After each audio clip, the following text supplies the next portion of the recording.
कब की? तो बहुत पुरानी बिल्डिंग है, पुरानी सोसाइटी। बोला हाँ ये 30 साल पुरानी सोसाइटी है, लेकिन बिल्डर कन्वेंस नहीं देता। तब मैंने मनोज अजमेरा को फोन किया। मनोज अजमेरा ने मुझे बताया कि नहीं हमारा भी कंस्ट्रक्शन चल ही रहा है। मैंने कहा 30 साल से तुम्हारा चल ही रहा है। फिर मैंने समझने की कोशिश की तो पता चला हमारे यहाँ कोई 8 साढ़े 8 हज़ार सोसाइटीज हैं और लगभग आधे से ज़्यादा सोसाइटीज के पास इस समय कन्वेंस नहीं है। तब अशोक चौहान जी से निवेदन करके हमने पूरा अमेंडमेंट करवा करके एक नई व्यवस्था करके दी। अब उसमें भी बहुत सारी अड़चने हैं, इतना आसान नहीं। पूरा बिल्डर लॉबी उसका विरोध था, उसके विरोध के बावजूद कम से कम महाराष्ट्र सरकार ने कायदा बना के दिया। कायदा को लागू करने के लिए रूल सारे फ्रेम्स करके दिए।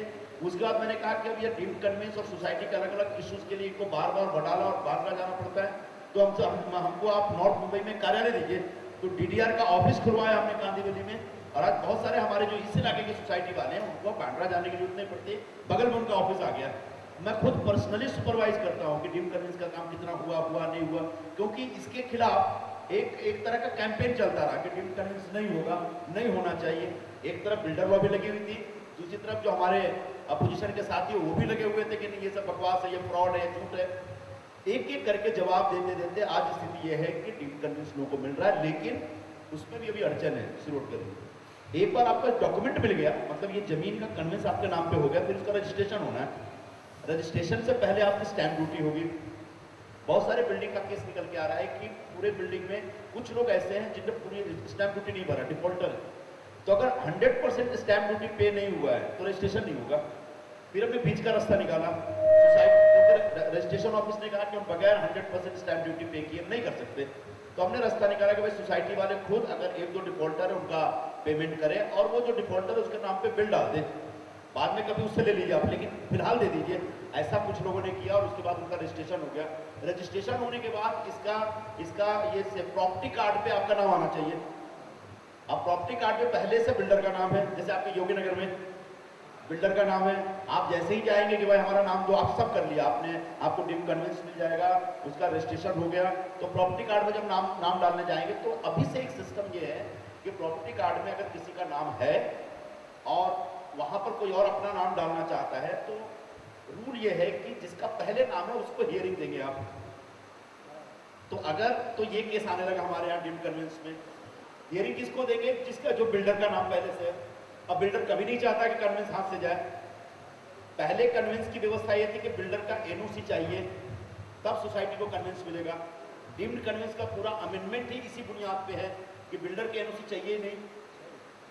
It will be deemed to be conveyed without any NOC from builder, ये व्यवस्था है। तो अगर वो बिल्डर 30 साल से कन्वेंस नहीं दे रहा था और प्रॉपर्टी कार्ड में नाम डालने से पहले अगर आप बिल्डर को हियरिंग देते हैं तो किसी न किसी तरह टांग अड़ा देगा। ऐसे 2-3 केसेस निकल गए। फिर हमने मीटिंग ली मंत्रालय में, मंत्री जी को लेकर बैठे और वहां पर रास्ता निकला। प्रॉपर्टी सिटी सर्वे वाले ने बताया कि साहब पहले से ये व्यवस्था है, आप हमको एक नया जीआर दे दीजिए कि जब डीम्ड कन्वेंस का डॉक्यूमेंट आएगा, रजिस्टर्ड डॉक्यूमेंट आएगा और जब प्रॉपर्टी कार्ड में नाम डालना है तब डीम्ड कन्वेंस के लिए हम हियरिंग नहीं देंगे, और इसके लिए नया जीआर आ जाए। तो एक बार अगर नया जीआर आ गया फिर प्रॉपर्टी कार्ड में आपका नाम डायरेक्ट आ जाएगा, ये एक व्यवस्था होगी। तो एक पूरा डीम्ड कन्वेंस का जो सफर है बहुत लंबा सफर है, बड़ा ऊबड़ खाबड़ सफर है, और बहुत सारे पहाड़ों, बहुत सारे जो ऑब्स्टिकल से गुजरते हुए गिरते पड़ते यहाँ तक पहुंचे हैं। पता नहीं अभी आगे और कितने खतरे हैं, लेकिन तमाम खतरों को झेलते हुए अपने इलाके के बिल्डिंगों का डीम्ड कन्वेंस का काम हो रहा है। ये मैं आपको बताते हुए बहुत खुशी व्यक्त कर रहा हूँ। बहुत लोगों को शक है, इस शक को निकाल दीजिए, शक का कोई इलाज नहीं होता है, उसको निकाल दीजिए। आप सब लोग अपनी अपनी बिल्डिंग के लिए अप्लाई करना शुरू करिए। अब यह है कि लेआउट का कैसे होगा, क्योंकि आपका लेआउट इंडिविजुअल बिल्डिंग का तो हो जा रहा है, इसलिए हमने ये भी पता लगाया कि कैसे हो सकता है। तो हमें वो उस दिन बहुत बड़े जो समझा रहे थे, उन्होंने कहा कि हम आपको पूरे लेआउट का नहीं देंगे, इंडिविजुअल बिल्डिंग को देते जाएंगे। अगर मान लीजिए एक लेआउट में 3 बिल्डिंग है, 2 बिल्डिंग को कन्वेंस चाहिए और 1 बिल्डिंग को कन्वेंस नहीं चाहिए, तो 2 बिल्डिंग को एफएसआई के प्रोपोर्शन में कन्वेंस दे दिया जाएगा, तीसरे को नहीं मिलेगा। नहीं चाहिए तो नहीं मिलेगा, चाहिए तो उसको भी मिल जाएगा। तो वैसे ही योगी नगर के अलग अलग इंडिविजुअल बिल्डिंग के लोग, आप सभी लोग अप्लाई करिए उसके लिए, डीम्ड कन्वेंस के लिए। मैं पर्सनली मॉनिटर करूंगा और सभी सोसाइटी वालों को कन्वेंस मिल जाए। उसके बाद रजिस्ट्रेशन से पहले की भूमिका आपकी होगी, स्टैंप ड्यूटी क्लियर करना पड़ेगा। एक बार रजिस्ट्रेशन हो जाएगा तब तक प्रॉपर्टी कार्ड में नाम डालने के लिए जो नया जीआर हम चाह रहे हैं वो नया जीआर आ जाएगा। यानी वर्षों से 30 साल से जो काम आपका नहीं हो पा रहा था योगी नगर का, वो काम आने वाले 2-3 महीने के अंदर हो सकता है, बशर्ते आप शुरू करें। टीम कन्वेंस का बकाया जो फॉर्म है, फॉर्म रेडी है, उसके साथ कौन कौन से डॉक्यूमेंट्स अटैच करने हैं ये भी आपको बता दिया जाएगा।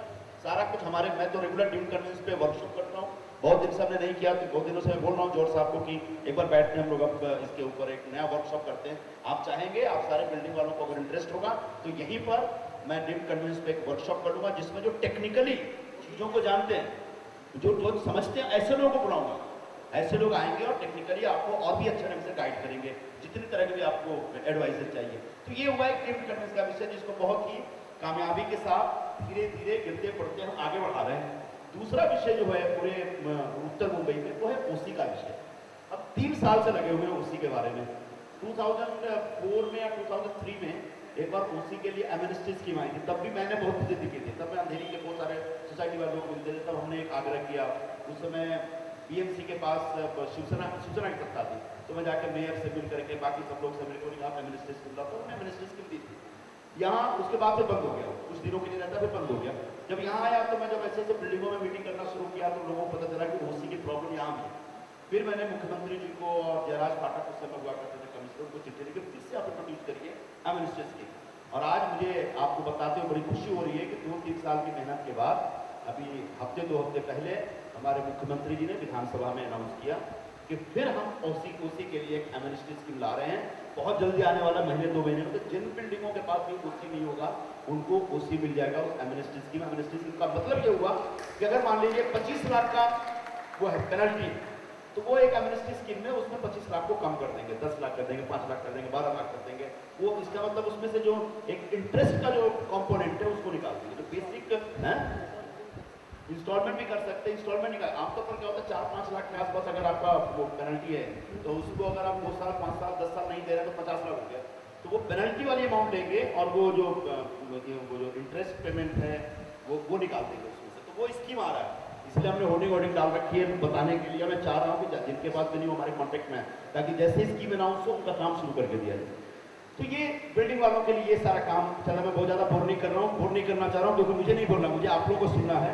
ये सब चूंकि मैं पहली बार चुनाव के बाद योगी नगर में आया हूँ, इसलिए इतना बोल रहा हूँ।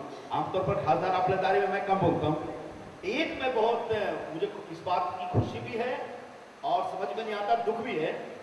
मैं रेगुलर ऑफिस में बैठता हूँ, मेरे पास पूरे उत्तर मुंबई के लोग आते हैं कोई ना कोई प्रॉब्लम लेके, योगी नगर से कोई नहीं आता। इसका मुझे कारण समझ में नहीं आता। क्या योगी नगर के लोगों को तकलीफ नहीं है, या योगी नगर के लोग मेरे पास नहीं आना चाहते? अगर तकलीफ नहीं है कोई तो बहुत खुशी की बात है, अगर डिलिबरेटली नहीं आना चाहते तो मुझे दुख हो रहा है इस बात का। ऐसा बिल्कुल नहीं है साहब। लोगों को या तो मालूमात नहीं है कि आप कब बैठते हैं, या तो आपका प्रॉपरली योगी नगर में ये नहीं होता है कि आप ये बजे से ये बजे तक बैठते हैं। वो आप प्रॉपरली करेंगे तो लोगों के देखे, जो एमपी हो, एमएलए हो या कॉर्पोरेटर हो, लोगों को काम से ज़्यादा ये रहता है रादर देन पॉलिटिक्स। ये मैं आपको एश्योरेंस दे सकता हूँ। मैं भी जो शिकायत कर रहा हूँ काम को लेके ही कर रहा हूँ, कोई पॉलिटिक्स नहीं करना चाह रहा हूँ। तो हर वीकेंड पे तो मैं एकदम विदाउट फेयर वीकेंड पे तो मैं यहाँ हूँ, कॉन्स्टिट्यूंसी में हूँ, ऑफिस में बैठा हूँ, घूमता रहता हूँ। कभी कभी मंडे ट्यूसडे भी कभी कभी रहता हूँ। आमतौर पर दिल्ली में वीक में एक मीटिंग हमारी लगी रहती है, तो वीक में जाना ही पड़ता है, मंडे ट्यूसडे वेडनेसडे जाना पड़ता है। लेकिन Friday onwards, Friday Saturday Sunday Monday, ये मैं रेगुलर रहता हूँ कॉन्स्टिट्यूंसी में, या तो मैं ऑफिस में बैठा हूँ या घूमता रहता हूँ कहीं पे। और ये बगल में है चंदावरकर लेन पे मेरा ऑफिस है, और बड़ा मतलब एक पॉपुलर किस्म का ऑफिस है। लोग जब आते हैं तो खूब संख्या में आते हैं, हालत खराब हो जाती है हमारी। लेकिन योगी नगर के लोग बहुत कम दिखते हैं, उसमें दिखते ही नहीं। तो ये एक शिकायत भी है। तो मेरा ऐसा मानना है कि हम जरा एक दूसरे के करीब आए, एक दूसरे को और जाने पहचाने, एक दूसरे से और शिकवा शिकायत करें, एक दूसरे से और झगड़ा करें, और जो मेरे से जो अपेक्षा है उन अपेक्षाओं को और भी खुल के मेरे सामने रखिए। तो अब आपके हवाले में माइक करने जा रहा हूँ, और मैं चाहूँगा कि आप लोग अपनी अपनी बातें रखें। आपकी सारी बातों को हम नोट करेंगे। उस पर बीएमसी के भी एक ऑफिसर है, उनसे जुड़ा कोई विषय तो आप बेशक रख सकते हो, वो ऑन द स्पॉट जवाब देंगे। हम पुलिस डिपार्टमेंट के भी लोगों को कई बार बुलाते हैं, क्योंकि ज़्यादातर बिल्डिंग एरिया में चेन स्नैचिंग की समस्या आ रही है, ट्रैफिक वालों की समस्या आ रही है, फिर ये जो स्पीड ब्रेकर नहीं है उसकी वजह से समस्या आ रही है, शेयर रिक्शा की समस्या आ रही है। तो ये बड़ी मतलब गिने चुने 4-5 तरह की समस्या जो कॉमन है हर सोसाइटी में। तो यहाँ पर ऐसी क्या समस्या है, आप लोग एकदम खुल के बताइए। मैं एक एक चीज नोट करने के लिए यहाँ पर बैठा हूँ। शुक्रिया, नमस्कार, थैंक यू वेरी मच, धन्यवाद। I welcome the office bearers of the Bombay Catholic Sabha, President Mr. Felix Arana, Secretary Angela D'Souza, Anthony Dias, and Mr. Daniel. I also welcome the Municipal Councillor of Ward number 3, Mrs. Sheetal Mhatre.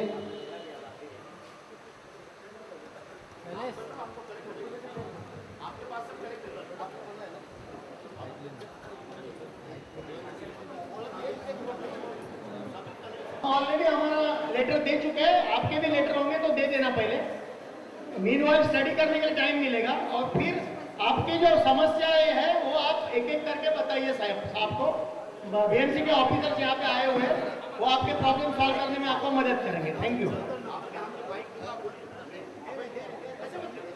कि अगर आप लोग खुल के बोल सकते हैं तो अपनी अपनी बातें बोलिए, जिनने राइटिंग में दिया वो भी बोलिए, ताकि पूरे योगीनगर की क्या समस्या हम जरा एक तरीके से जाने। तो आप शुरू करो, अपना परिचय भी देना, अपना नाम बताना, बिल्डिंग का नाम बताना। मेरा नाम अनुपम अकल है।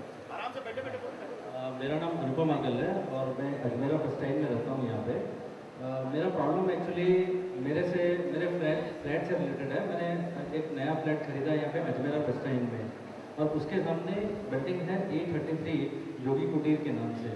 अब मेरा प्रॉब्लम जो है वो पब्लिक के लिए भी और मेरे पर्सनल फैमिली के हिसाब से भी है।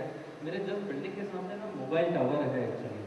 तो मोबाइल टावर के लिए लॉजिकली अगर देखा जाए तो मोबाइल टावर के जो रेडिएशंस हैं वो it affect the health of public, okay. And मेरी एक डॉटर है जो 9 साल की है और मेरा एक सन है जो अभी 2 साल का है। मैं लास्ट 1 साल से बीएमसी के साथ में फाइट कर रहा हूँ। मैंने ट्राइब को लिखा है, मैंने कंपनीज को लिखा है, कंपनीज ने मुझे रिस्पॉन्स दिया है, और कंपनीज ने जो टावर का जो डायरेक्शन होता है, जो मैंने पहले फ्लैट को जो फेस कर रहा था उन्होंने चेंज करके डिफरेंट डायरेक्शन में डाल दिया है, and which is not facing the other public actually, which is in general to the जहाँ पे पब्लिक नहीं रहती है या जहाँ पे सोसाइटी नहीं है वहाँ पे है। लेकिन लॉजिकली कोई भी टावर रेजिडेंशियल बिल्डिंग में नहीं होना चाहिए, and it should not be within the 100 metre radius of that particular area.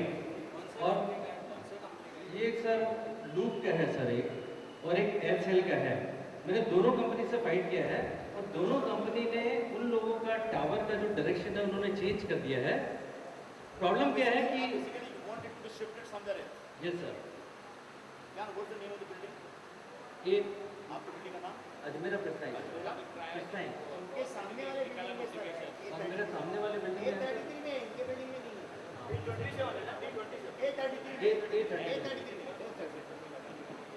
तो मेरा सिर्फ आपसे यही निवेदन है सर कि थोड़ा आप देखिए, बिकॉज क्या है कि आप लोगों का सपोर्ट रहेगा तो कुछ पॉसिबल हो सकता है। अदरवाइज मतलब fighting individually is not supporting. Already इस तरह का रूल है हमारे यहाँ कि रेसिडेंशियल एरिया में मोबाइल टावर्स नहीं होने चाहिए। तो अगर यहाँ पर डाला है तो उसको हम शिफ्ट कराएंगे, मैं बात करूँगा। आपने राइटिंग में दे दिया कुछ? हाँ दे दो, थैंक यू।